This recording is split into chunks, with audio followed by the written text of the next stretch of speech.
Your WordPress chatbot may be live, active, and answering visitors. But what if it's quietly costing you sales? The problem is not always the plugin. The real problem is how most people set it up. Most WordPress site owners think their chatbot is working perfectly. And technically it is. It's online, it responds to visitors, it sounds professional, it looks like it knows what it's doing. But here's the problem. Your chatbot might be giving your customers confident answers that are completely wrong. And that can hurt your website more than you think. Because a bad chatbot doesn't just fail to help. It can confuse people, frustrate visitors, and even cost you sales. So in this video, I want to explain why most WordPress chatbots fail. And the reason is probably not the plugin. It's not always because you choose the wrong tool. It's not always because the chatbot is bad. And it's not always because AI doesn't work. A lot of times, the real problem is this. People install a chatbot and then just forget about it. They treat it like a widget on their website instead of treating it like part of their business. And that's where the problem begins. So let me give you 3 simple reasons why most WordPress chatbots fail. Reason number 1. The chatbot doesn't really know your business. This is one of the biggest mistakes people make.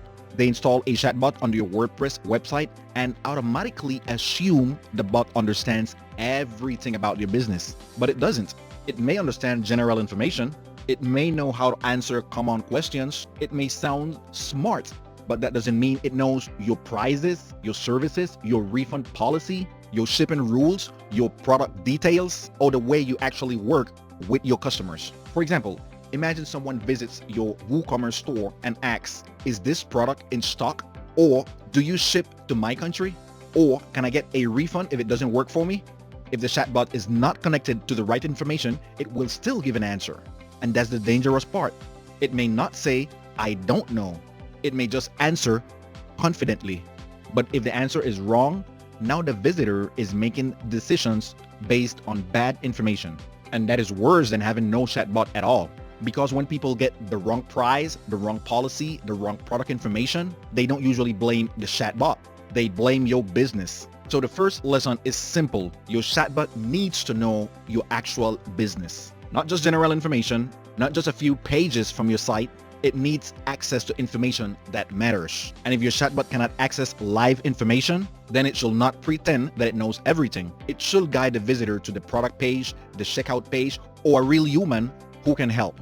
Now, reason number 2. Even trained chatbots get outdated. This is another big one. Some people do train their chatbot. They upload their frequently asked questions, they connect their website pages, they add some business information, and that's good. But then they stop there. And the problem is that your business changes. Your prices change, your products change, your services change, your policy change, and your availability changes. But if your chatbot is using old information, then it becomes outdated quickly. And an outdated chatbot can be a serious problem because it still sounds confident. It doesn't sound confused. It doesn't look outdated. It doesn't warn the customer that the information could be old. It just keeps answering. So now you may have a chatbot telling people about a product you no longer sell, or a price you no longer offer, or a service that has changed, or a policy that is no longer accurate. And that creates confusion. That is why a chatbot is not something you set up once and forget. You have to maintain it.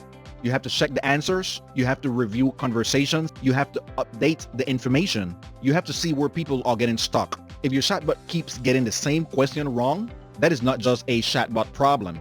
That is a process problem. So don't just ask, which chatbot plugin shall I install? Ask, how will I keep this chatbot updated? That question matters a lot. Now, reason number 3, many chatbots become a dead end instead of a funnel. And honestly, I believe this is one of the biggest missed opportunities. A lot of website owners install chatbot only to answer questions. And yes, answering questions is actually useful. But if that's all your chatbot does, you might be missing the bigger picture. Let's say a visitor comes to your website and asks, which plan is best for me? Or is this product compatible with what I need?